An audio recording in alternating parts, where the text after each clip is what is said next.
What's up, you guys? Welcome back to my channel. This is the last, excuse me while I fix my hair. This is the last video for 2022 and it's the last book review for 2022.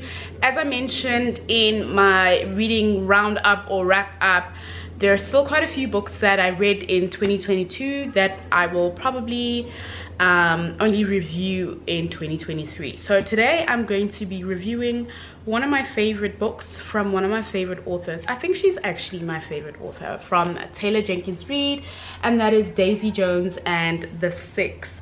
This was a book talk recommendation and I'm so glad I found this woman. Wow, she writes amazingly. Let's get into the review. So we're going to start with the usuals. Just looking at the cover, I've got this version, this cover. I've seen other people with the older cover.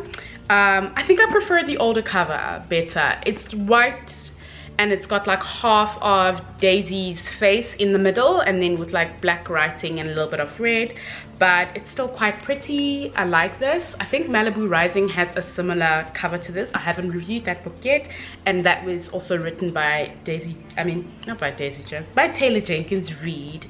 The font size, not bad. The length of the book, it is, hold on, 400 pages. Yeah, just under 400 pages. That's not bad either.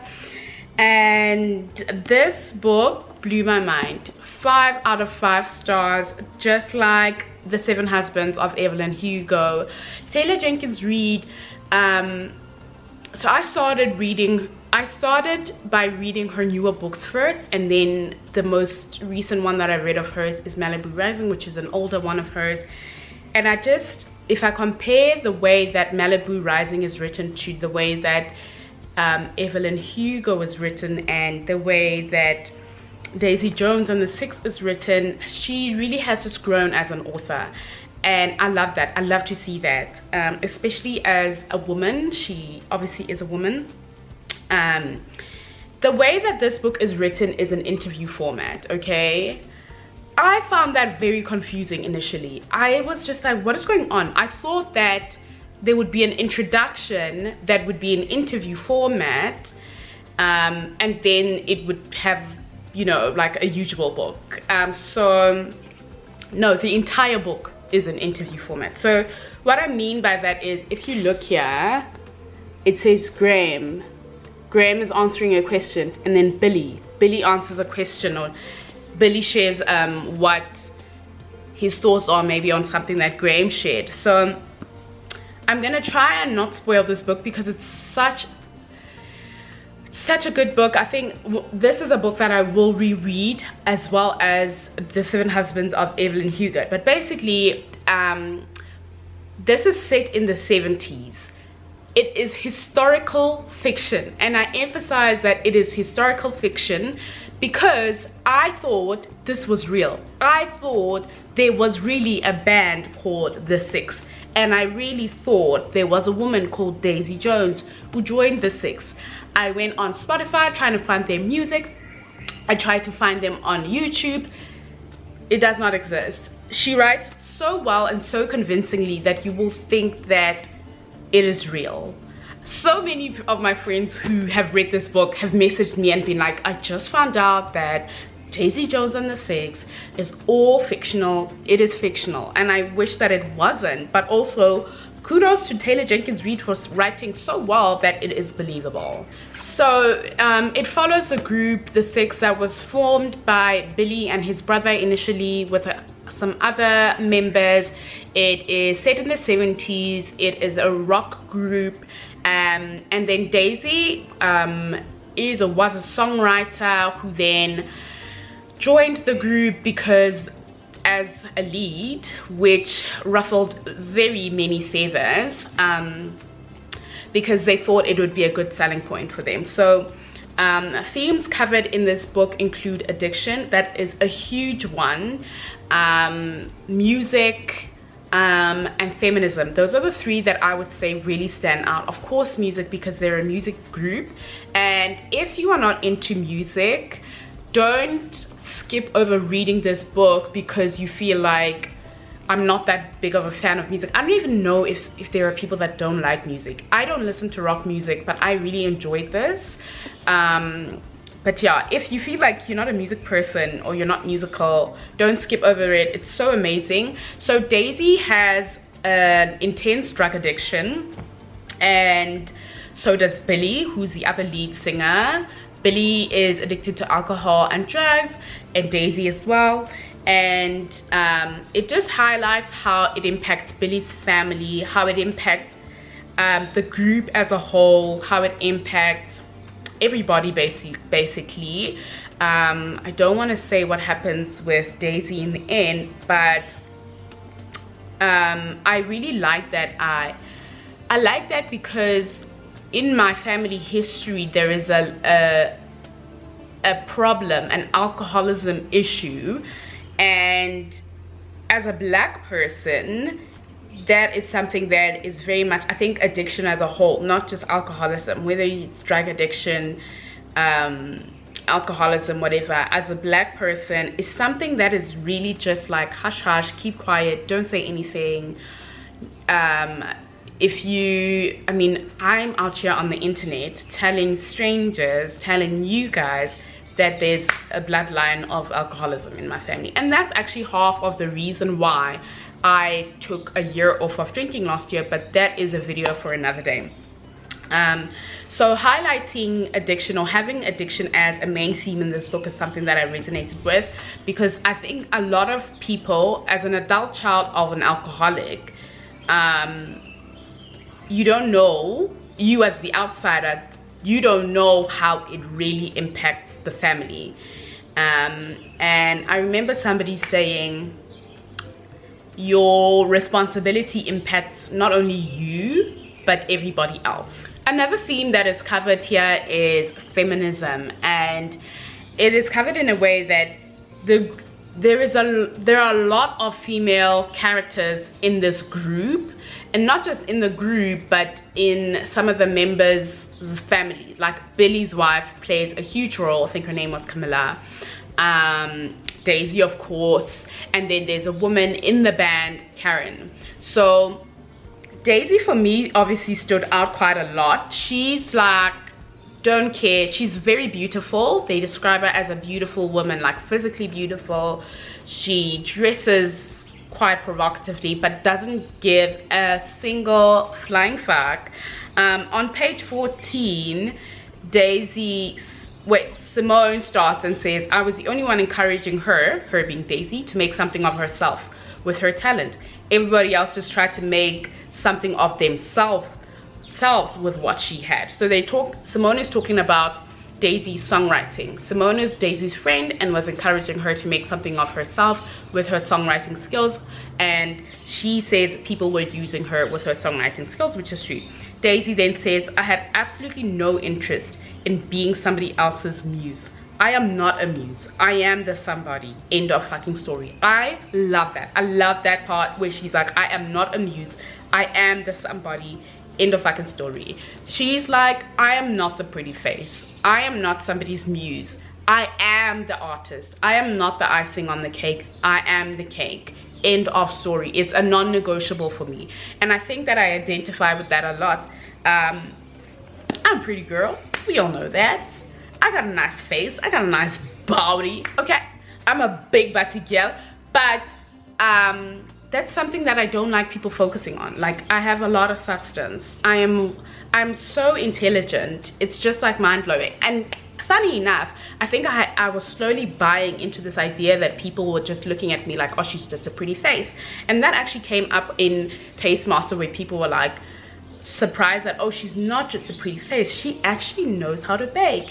And recently I asked my mom to send me my matric results, and I was like, I'm not as dumb as I thought I was. I mean, these are results that came out in 2011. I finished matric in 2010. And I was like, I'm not as dumb as I thought I was, because I think I've maybe let other people's voices influenced the way that I was seeing myself. So Daisy's just like, no, I'm not a muse. I am the somebody. I am the artist. I'm not the muse. Another female character that is very outspoken and going against the grain is Karen. I think she was the drummer. I don't remember. Please correct me if I'm wrong. But Karen was very much just like, she doesn't want people to focus on her looks. She wants people to focus on the music. So she performed in turtlenecks. Unlike Daisy. Daisy's saying, I don't want you to focus on the looks, but she's in a crop top. She's, you know, showing her banging body. And I'm not saying that there's anything wrong with that, but Karen was like pretty much the opposite of that. Turtlenecks, long clothes, really not enhancing her beauty in any other way than just by being. Camilla is also, she was like the mother. Yes, she's the mother of Billy's children, but I felt as though she was the mother of the group, because when they were sort of going off track and Billy's addiction and Daisy's addiction was affecting everybody else, I feel like Camilla was the person that was like holding the group together in her own way. It could never be me. I'm just like, I don't want to be involved. You did what? Y'all are doing words? Okay, Billy, come home. Call the tour off. The third theme that I mentioned was music. They're a rock band from the 70s. Like I said, I don't listen to rock music. Like, I think the most rock I will listen to is Linkin Park. But also, I don't go on Spotify and search Linkin Park. Like, if there's Linkin Park playing in the radio, I will sing along. But music, ooh. And I'm filming this on the 29th of December. I've just come back from being in Lesotho at my mother's house where my piano lives. You guys, you don't know this, right? But I recently picked up a new instrument. So I played piano for a long time. From the age of 11 until today, basically. I'm 30. I'm 30 right now. So I played piano. I went to a private school. I had a scholarship because of my musical skills, and I was this protege of an elite pianist. And I honestly, I always thought that I would go on and do something with my music, like be a music lecturer in a university or something like that, but that didn't happen. And as I have been going through my life postpartum and dealing with postpartum depression, my psychiatrist and psychologist and my GP have all just been like, what are the things that bring you joy? What are the things that... And I just could not answer that question. I didn't know. I lost myself along the way, and my psychiatrist was like, you used to play piano. What happened to that? And I was like, I don't have the space in this apartment to have a piano here. If I did, I would have a piano here. And so I picked up a new instrument, which is the violin. I've been playing the violin for about a month now, and in fact I actually want to play right now after I film this. And it's very different to piano, but let me tell you something. Piano is the king of all instruments. If you want to start an instrument, start with, or if your child wants to start an instrument, start with the piano. I would not find violin as easy as I find it if I didn't have piano background. But anyways, I digress. I went home. I played piano until piano examinations until grade 8. So that's like the highest level. And I hadn't touched this piano in years and years and years. And I opened my repertoire and my mind I just played. I can read the notes. It's different for violin, because on violin you are only reading the treble clef. On piano you are reading the bass and the treble, so both your hands are working. Obviously violin, both your hands are working too, but it's different. And it brought me so much joy. That song by Sampha that says, no one knows me like the piano in my mother's home. Yeah. Yes.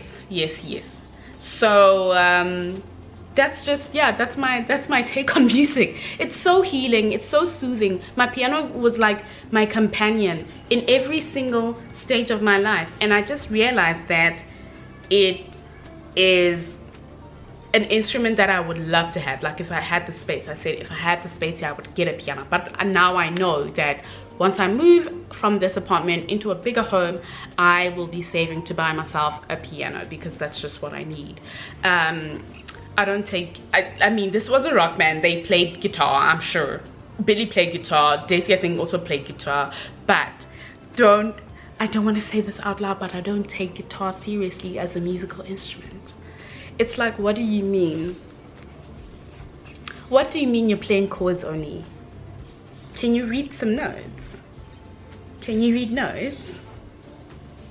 What do you know about a sharp and a flat? What do you know about a minor key and a major key? What do you know about chromatic scales? I'm a purist, okay? I'm a purist and I just love it. Yeah, that's just me. But Daisy Jones on the 6th, absolute pay. I will reread it in 2023, along with The 7 Husbands of Evelyn Hugo. And yeah, that's it, you guys. Thank you so much for still watching my videos on my channel. I know I haven't been super consistent this year, but I see the love, I appreciate it. Next year, what you can look out for is new content. I cannot tell you what that new content is going to be, but it's going to be in the format of a vlog. Just the subject of the vlog is just going to be different. New content, more book reviews. I definitely want to start or go back to doing more workout videos for you guys, and sort of like meal preppy type of things too. And yeah, that's it. Let's have a restful New Year's. Happy New Year, okay? And be safe out there, and I will see you guys next year in a new video. Bye. Oh, and don't forget to thumbs up, share, and of course subscribe to my channel. Okay, bye.